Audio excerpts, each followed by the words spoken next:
Sebuah kisah berjudul Racun untuk Mertua. Dahulu kala di negeri Cina, ada seorang gadis yang bernama Lily. Dia baru menikah dan tinggal di pondok mertua indah. Dalam waktu singkat, Lily tahu bahwa ia sangat tidak cocok tinggal serumah dengan ibu mertua. Karakter mereka sangat jauh berbeda. Lily amat tidak menyukai kebiasaan ibu mertuanya. Hari berganti hari, begitu pula bulan berganti bulan. Lily dan ibu mertua tidak pernah bosan bertengkar dan berdebat. Yang makin membuat Lily kesal adalah adat kebiasaan kuno Cina yang mengharuskan dia selalu menundukkan kepala untuk menghormati mertua dan mentaati semua kemauannya. Suasana rumah yang sedemikian itu menyebabkan kesedihan yang mendalam dalam hati Acong, suami Lily, seorang yang berjiwa sederhana. Akhirnya, Lily tidak tahan lagi terhadap sikap, sifat buruk dan kelakuan ibu mertuanya. Dia bertekad untuk melakukan sesuatu. Pada suatu hari, dengan diam-diam, Lily mengunjungi salah seorang teman ayahnya, yaitu Sin Se Wong yang punya toko obat Cina.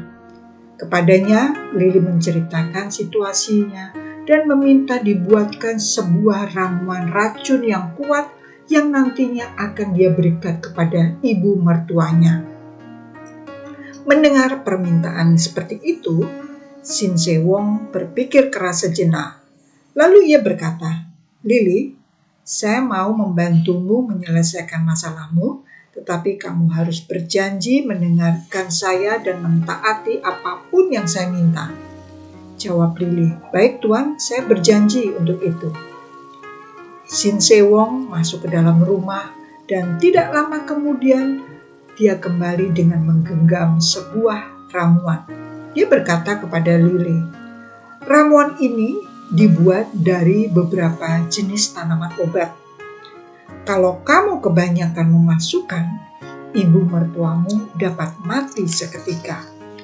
Tetapi bila ini sampai terjadi, semua orang pasti curiga padamu. Maka sebaiknya sedikit demi sedikit saja kamu masukkan ramuan itu ke dalam makanan atau minuman ibu mertuamu itu." Sin Se Wong melanjutkan petunjuknya. "Setiap hari, sediakan makanan yang enak-enak, masukkan sedikit obat ini ke dalamnya, supaya tidak ada orang yang curiga padamu saat dia mati. Maka kamu harus hati-hati dan bersikaplah dengan bersahabat kembali dengannya. Jangan lagi berdebat dengannya, taati semua kemauannya dan perlakukan dia seperti seorang ratu." Lily sangat senang. Setelah berterima kasih kepada Sin Se itu, dia buru-buru pulang ke rumah untuk segera memulai rencananya membunuh ibu mertua.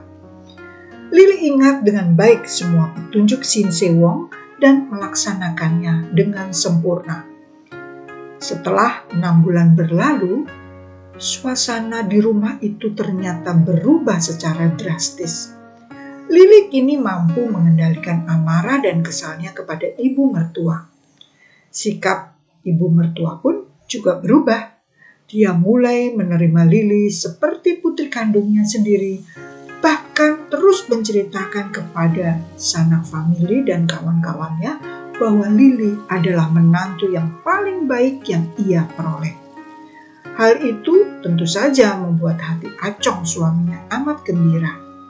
Pada suatu hari, Lily kembali menemui Sin Se Wong dan sambil meneteskan air mata meminta bantuannya sekali lagi. "Tuan, tolong saya untuk mencegah supaya racun yang telah saya berikan kepada ibu mertua saya tidak sampai membunuhnya." "Loh, memangnya apa yang terjadi?" tanya Sin Se Wong. "Ibu mertua saya telah berubah. Ia kini menjadi ibu yang sangat baik. Saya sekarang juga amat mengasihinya seperti saya mengasihi ibu kandung saya sendiri." Saya tidak ingin dia meninggal dunia karena racun yang telah saya berikan itu. Shin Se-won hanya tersenyum. Dia mengangguk-anggukkan kepalanya dan berkata, "Lily, tidak ada yang perlu kamu khawatirkan. Sebenarnya, saya tidak pernah memberimu racun.